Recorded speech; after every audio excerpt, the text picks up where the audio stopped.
My director, Alex, loves hamsters. Underneath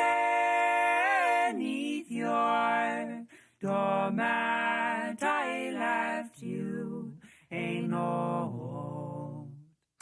Underneath your doormat, I left you a note.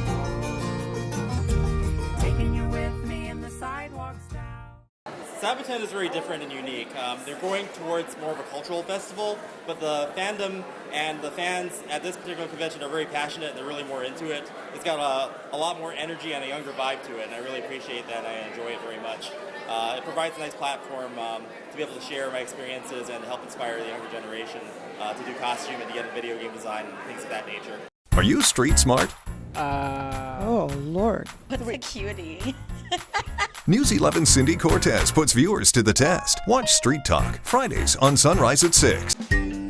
Meet the cutest dogs and cats in the desert Southwest and find out how to adopt them. News 11's Pet Talk, every Friday on the early edition at 5. Watch Wendy Aguilar, 13 on your side. Spicy weekend, some spicy things. We made it halfway through the week, and I think about half of Yuma blew away yesterday. So right over the salad. You already are a dinosaur, I'm not even Joey. going there. Ow! Thanks for inviting me to your little party. I think you should have the hat now. Okay, Whether you like it or not. Wake up and tune in. I'm gonna give you like a really quick pop quiz to see how well you're doing in school, all right? E equals MC. Wait, what? Wait, E equals MC. E equals MC. Complete it. Hammer. E equals MC. Squared. All right, what's the capital of the U.S.? What? One of the oldest buildings still standing in Yuma is the Territorial Prison, which was built back in 1876. Nearly 3,000 prisoners passed through these adobe walls. Now, this may just look like dirt and steel right now, but construction for the Yuma Regional Cancer Center is on an accelerated schedule. Okay, I'll send your message. You know, modern technology has really made the life of a cell phone user so much easier these days, but that doesn't mean you're any less distracted. Taser, taser. Using a taser to subdue a suspected criminal is an example of non-lethal force. If they're being aggressive towards us and attacking us, that could result in them being either tasered or, the OC spray. Authorities say the investigation is far from over, but pieces of Tuesday morning's events are beginning to come together. A dark color Ford Expedition was reported seen leaving the area of the shots fired Tuesday morning on 9th Street and 20th Avenue, similar to the vehicle Vasquez would be arrested in just hours later. The more than 56,000 square foot courthouse was funded by a federal stimulus grant. It includes 2 courtrooms, 2 judges' chambers, and jury facilities. It also houses U.S. Marshal Services and the U.S. District Court, among other courts and services. Congress ultimately decided on a name for the building, finally choosing the John M. Roll Courthouse. The health scare and seeing Blake come out on the other side made Crystal and her family look at life in a different light. The most amazing, blessed feeling that any parent could go through. I cherish every single day. Crystal says she is also thankful for the community helping with Blake's road to recovery. Everybody just came pouring out to help so that I didn't have to work and I could stay by his side and I didn't have to miss a day of him in the hospital. This community is so strong and such a good community to help us out. I will always be forever grateful. Now, this building is special because of these 2 vaults here. Concrete is poured vertically and is 6 feet thick to prevent radiation from spreading.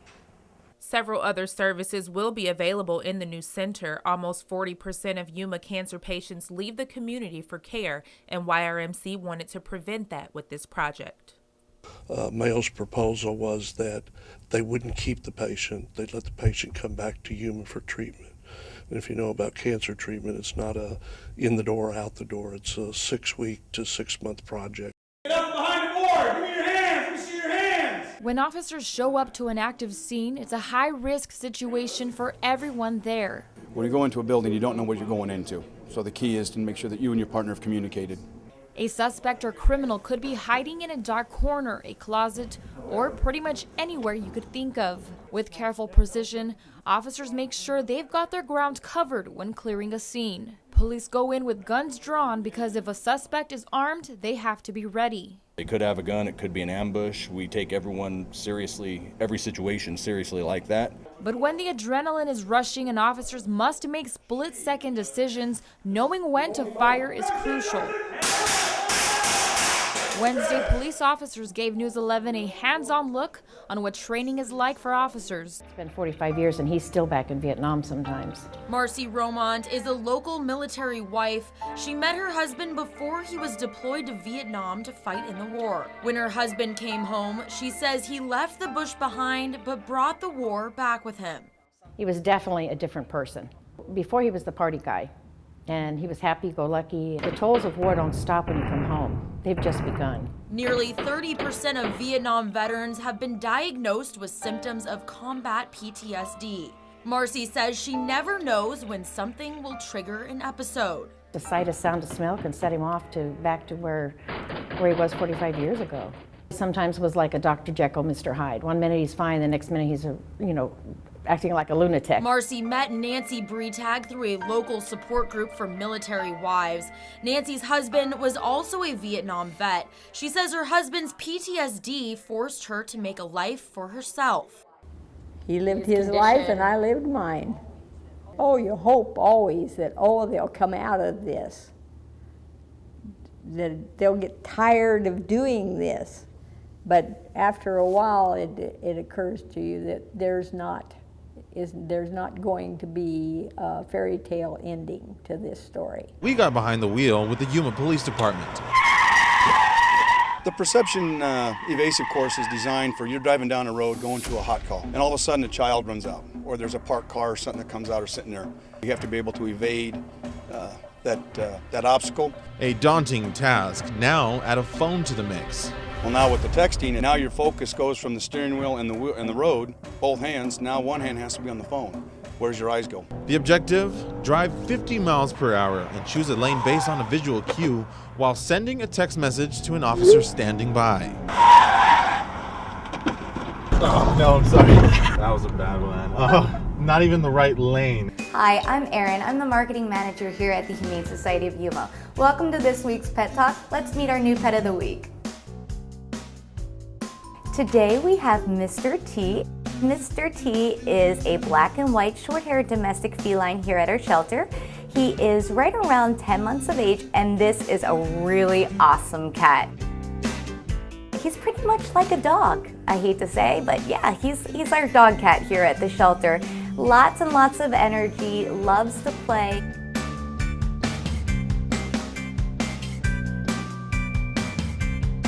He was returned because of his energy level, so we want to remind anybody who's interested in this fun guy to make sure that they have the time to dedicate several, hours of play a day.